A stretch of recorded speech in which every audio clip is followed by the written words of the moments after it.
하루 10분 디지털 경제 뉴스 디지털투데이 데일리픽입니다. 애플이 11일 자체 설계한 컴퓨터용 CPU M1 프로세서를 공개했습니다. 그리고 이를 탑재한 3종의 신형 맥 제품도 새롭게 선보였죠. 애플은 M1 프로세서가 빠른 성능의 전력 효율성을 결합한 독자 설계의 단일 칩이라고 소개했습니다. 8개의 CPU 코어와 8개의 그래픽 코어, 16개의 뉴럴 엔진 코어가 하나의 M1 프로세서를 이루고 있습니다. 일반적인 컴퓨터 CPU에서는 볼 수 없는 독자적인 구조로 애플이 직접 프로세서를 설계했기에 가능한 구조라는 설명입니다. 설계는 애플이, 생산은 대만 TSMC가 맡았습니다. 아울러 M1 프로세서를 탑재한 신형 맥 3가지 제품이 공개됐는데요. 얇고 가벼운 울트라북 개념의 맥북 에어와 고성능 노트북 13인치 맥북 프로, 그리고 소형 데스크탑 컴퓨터인 맥 미니입니다. 세 기종 모두 M1 프로세서 탑재로 연산 성능과 그래픽 처리 성능이 기존 제품보다 3배 이상, 배터리 지속 능력은 2배 가깝게 향상됐습니다. 시판 가격은 맥북 에어는 129만원, 맥북 프로는 169만원, 맥 미니는 89만원부터 시작합니다. 미국 시장에서 11월 17일 시판되며 국내 출시 일정은 미정입니다. 코리아 스타트업 포럼이 구글 인앱 결제 의무화를 규제하는 내용을 담은 전기통신사업법 개정안에 대한 조속한 국회 통과를 촉구했습니다. 코리아 스타트업 포럼은 11일 성명을 발표하고 국내 스타트업과 콘텐츠 산업 미래가 달린 구글과 애플의 인앱 결제 강제 정책에 반대한다고 밝혔습니다. 아울러 이들 앱마켓 사업자의 부당한 행위를 금지하는 전기통신사업법 개정안 조속 통과를 요청했습니다. 개정안에는 특정 결제수단 강제, 부당한 계약 조건 강제, 앱의 심사나 배포에 있어서 부당하게 차별하는 행위 등을 금지하는 내용이 포함됩니다. 코리아 스타트업 포럼은 현재 콘텐츠 스타트업은 치열한 글로벌 경쟁 속에서 과도한 망비용, 복잡한 저작권 문제 등 2중 3중으로 어려움을 겪고 있다고 주장했습니다. 여기에 인앱 결제 강제까지 더해진다면 높은 진입 장벽과 공정하지 못한 규제 환경으로 성장에 큰 어려움이 예상된다고 강조했습니다. 앞서 구글은 게임 앱에 대해 적용됐던 인앱 결제 의무화 정책을 음악, 동영상, 웹툰 등 콘텐츠 영역으로까지 확장한다고 밝혀 국내외에서 논란이 일고 있습니다. 네이버가 오는 23일 네이버 커넥트 2021 컨퍼런스를 개최합니다. 네이버의 다양한 사업 부문을 소개하고 협력사와 연결고리를 만들어가는 행사죠. 한성숙 네이버 대표의 키노트를 시작으로 쇼핑 라이브, 공연 라이브, 지식인 엑스퍼트 클래스 등 이벤트를 이어가며 사용자와 만날 예정입니다. 커넥트 행사 이후 25일부터 27일까지 국내 최대 기술 개발 컨퍼런스인 네이버 데뷔 2020 행사가 온라인으로 진행됩니다. 총 81개 세션으로 준비된 올해 데뷔 행사에서는 중소기업과 창작자의 연결을 뒷받침하는 라이브, 클라우드, 머신러닝 등 기반 기술에 대한 노하우와 경험을 소개할 예정입니다. 11일 금융권에 따르면 KB국민은행은 총 20종의 각종 이용자 약관을 개정한다고 공지했습니다. 공인인증서 제도 폐지에 따라 공인 문구를 약관에서 삭제한다고 설명한 것입니다. 다른 은행들의 상황도 비슷합니다. 11월 2일 신한은행은 신한 온라인 서비스 이용 약관을 개정해 공인인증서를 인증서로, 공인인증기관을 인증기관으로 변경한다고 밝혔습니다. 우리은행, NH농협은행 등도 각 전자통지 서비스 이용 약관, 전자금융거래 기본 약관 등을 개정한다고 공지했습니다. 은행들이 약관 개정에 나선 것은 공인인증서 제도가 폐지되기 때문입니다.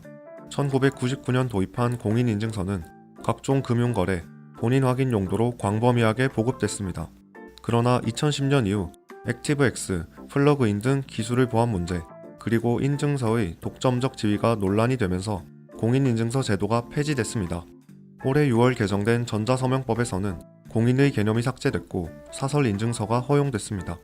금융권 관계자는 공인인증서가 금융권에서 워낙 오랫동안 사용되면서 약관뿐 아니라 각종 서류에 공인인증서 관련 단어, 조항이 있을 수 있다며 서류들을 확인해서 개선하는 작업이 필요하다고 설명했습니다.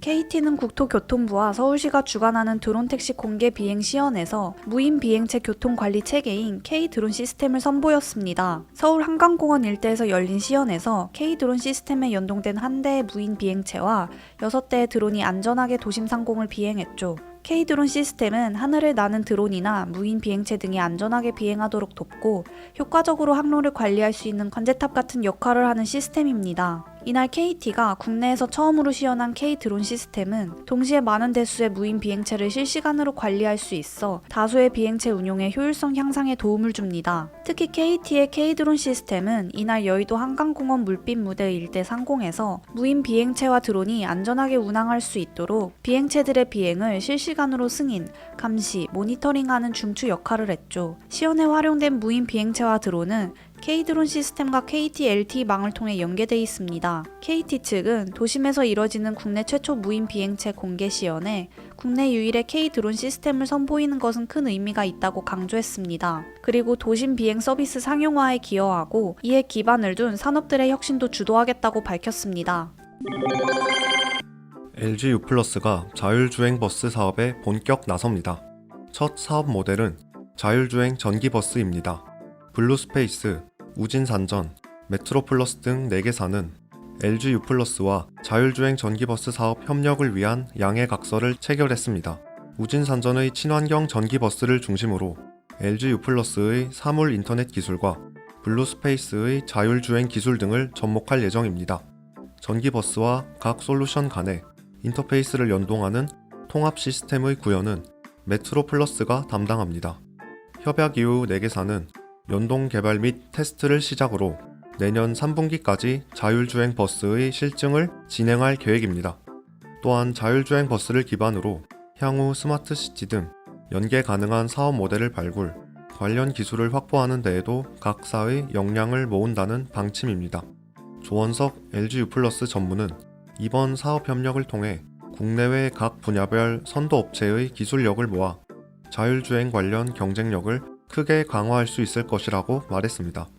아울러 안심하고 자율주행 대중교통을 이용할 수 있도록 안전 강화 솔루션을 지속 발전시켜 나가겠다고 포부를 밝혔습니다.